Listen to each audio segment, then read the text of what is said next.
Hello, welcome back. It's time for the 31 days of Halloween. Indeed, we are doing 31 horror movies all month long in October. How do you like that? You in? You want in? Come on in. Plenty of room for everyone.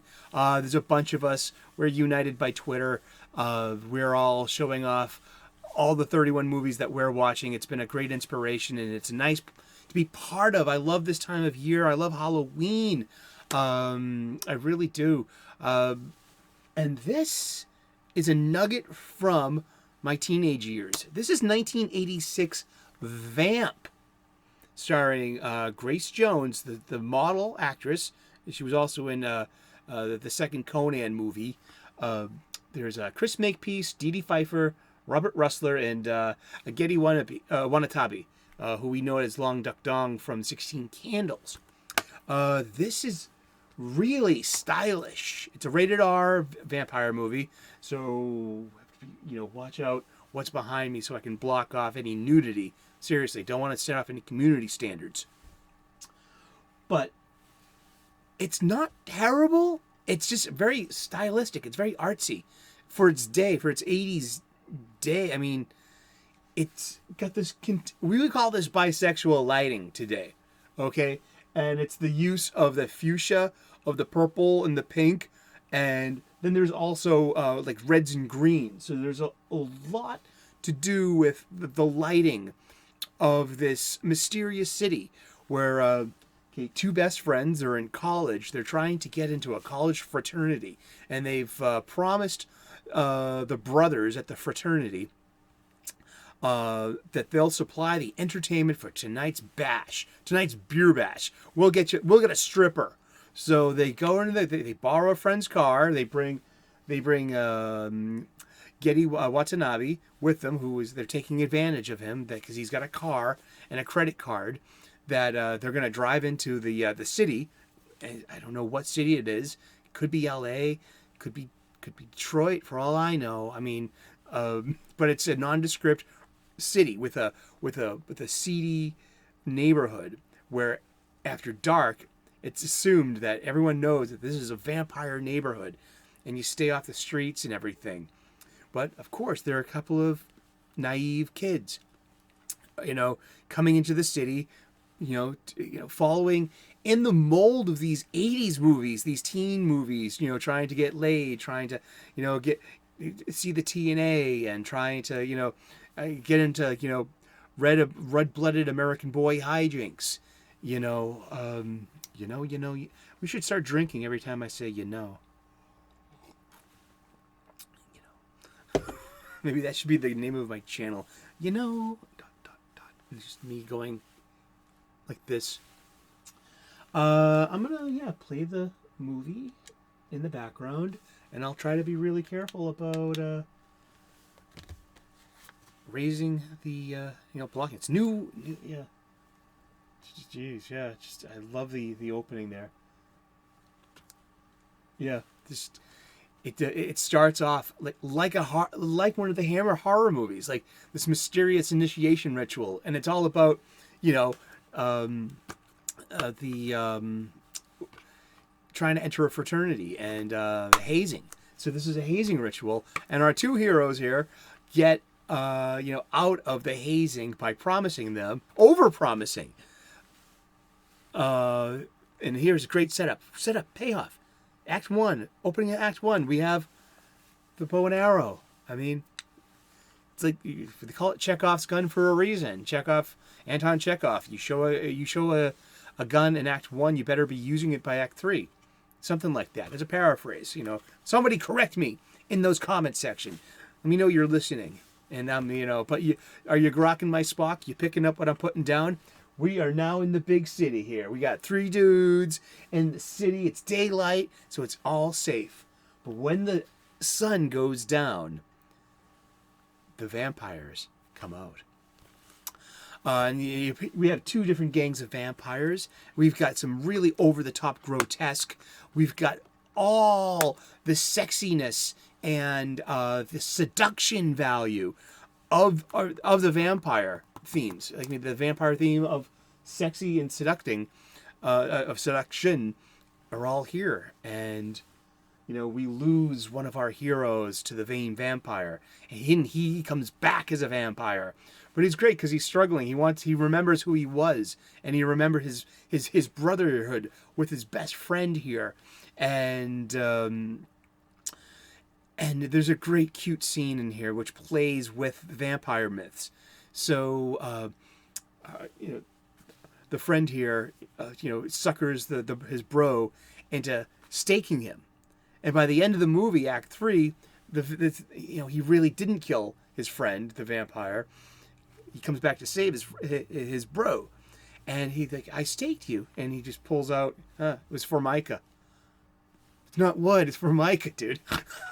That's clever. That's cute. That's clever. I like that twist, that punchline. It's not a great movie, but we have beautiful photography of Grace Jones. This beautiful model of the early '80s.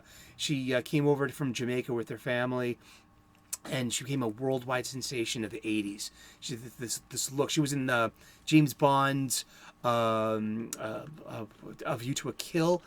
Playing. She was the femme fatale next to Rutger Hauer, his bad guy. She was in Conan, the second Conan movie.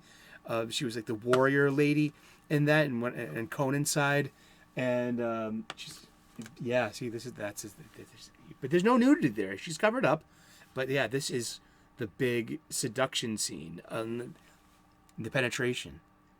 See, and that's about consent. It's about inviting someone to enter.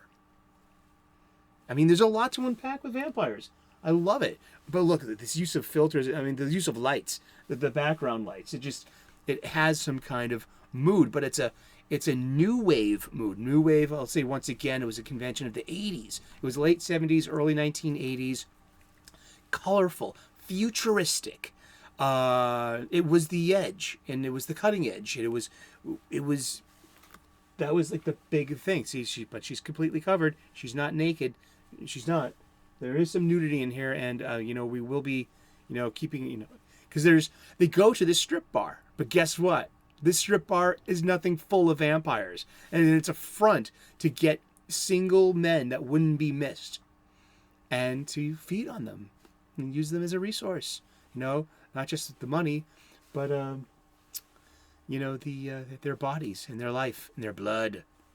And there's also like there's like an addiction aspect to vampirism. I just, it's great that we can have a couple of nights to talk about vampires at length. In a way, we could talk about the many facets of why we find them so interesting, enthralling, no pun, and maybe some of it is addiction. There's an addiction, metaphor in there that you need to. Once you're bitten by a vampire, even if you haven't been turned, you're one of their thralls. You allow them to feed on you, and they reward you with more power, like physical power, longer life, and they won't. There's a point where I guess your vampire has the choice to turn you into one of them or not, or they can keep you as a simple thrall, kind of like the MC of the club here, and the muscle. They're not quite vampires, but they've been feeding. They're allowed gifts of their blood, and they let the vampires feed on them as a reward, and they're, this guy here, this relationship here, see, that's Grace Jones is the mother vampire. She's the lead, she's the alpha. And it's a weird movie, and it's not very good, it's not very bad. It's just simply mid 80s. I was 13, 14 years old when this movie came out. I watched it a bunch of times on cable TV, especially late night TV. We had a thing for late night TV stations like USA Up All Night or Night Flight. There would be like late night horror movies, like on Friday and Saturday nights especially. And this was like, and I love this thing here. In the dancers' changing room, there's a neon bar that looks like a mirror, and they actually do each other's makeup through it. So it's supposed to be a gag in a mirror, but it's very sleight of hand because it's not a mirror because they wouldn't show up in a mirror. Why give it away to any human that has, going back there? Or why give a vampire a mirror to do their makeup anyway? They can't see themselves. So the two vampire girls earlier were just like, applying each other's makeup through that mirror. I love that. It's a really clever play. It's sly. It's it's part of what makes this movie kind of dumb fun. This is a dumb fun movie, and it reminds me a lot. There's an upcoming movie that we're doing called From Dusk Till Dawn from 1996. It's a Quentin Tarantino script directed by Robert Rodriguez, starring George Clooney, Quentin Tarantino, Harvey Keitel, Tom Savini, the special effects horror master. We've got a bunch of other people too. Danny Trejo. We've got Cheech Marin. We've got Selma Hayek. We've Fred Williamson. There's Juliette Lewis, and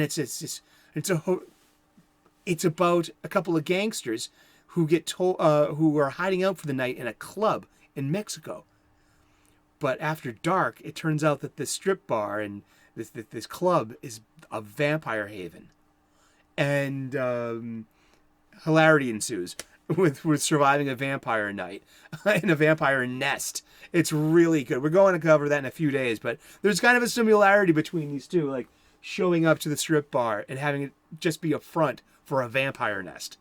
It's just pretty cool. So, this has been 1986's Vamp. See, the bow and arrow, he's just, that's the setup, the payoff. It's kind of like turned into a Resident Evil where you have to break into a sporting supply store and stock up on ammo and red and blue herb, stuff like that.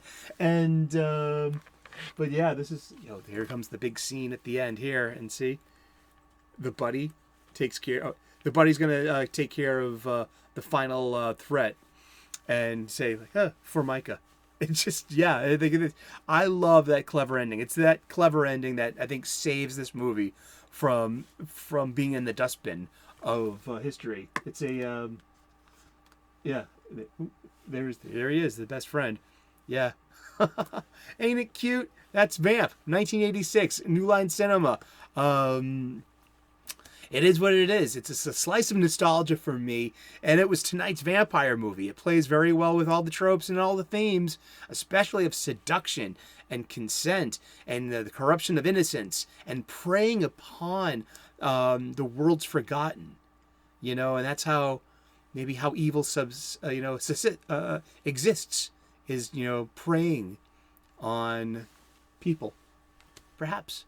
Thank you so much for tuning in. We've been talking about Vamp. It is the 18th day of Halloween. It is, yes, it's the 18th day of Halloween. I'm changing. Yeah, I'm not a music writer. I'm not. I don't have that. But thank you. I have this with you in this conversation. Thank you so much. Leave your comments in the comments section. Keep them coming. Keep some suggestions coming. I'm making a list for next year, so I'm welcoming all these suggestions and inspirations. It's been so fun doing the 31 days of Halloween with you. And we're just appreciating movies. We're watching vampire movies for a couple of days. This season, the vampire series wraps up in about 3 more nights. And we'll be doing Fright Night from 1985, the original Fright Night with Roddy McDowall and Chris Sarandon. There was a remake done with Colin Farrell, but I've never even seen that one. I grew up with this 1985 Fright Night. I love this movie. It's really spooky, and it's a really good vampire movie. After that, we're doing From Dusk Till Dawn, 1996, as we just said, and we're gonna wrap up the vampire series with 1992's Buffy the Vampire Slayer. Yeah, the original movie with Christy Swanson, Donald Sutherland, Luke Perry, Paul Rubens, a very young Ben Affleck, and the amazing Rutger Hauer as the big bad. I mean, I love Rutger Hauer in anything. So thank you so much for tuning in. God bless. Namaste. Good luck. Wear some garlic. Have a wooden steak. You know what I mean? Don't let your Pikachu drink all your holy water. He thought it was Gatorade. He needed a recharge. Oh my goodness. It's the 31 days of Halloween. Thanks for tuning in. I love movies, and if you do too, you're in the right place at the right time. Like and subscribe. I make daily content. I would love to earn your subscription. We talk about comic books every day. We're talking about horror movies every day this month. We talk about spirituality, gratitude, purpose, cooking. I'm a professional chef. And, yeah, lots of different things. I got some variety here, so tune in. Thank you so very much. We'll see you again tomorrow. Bye-bye.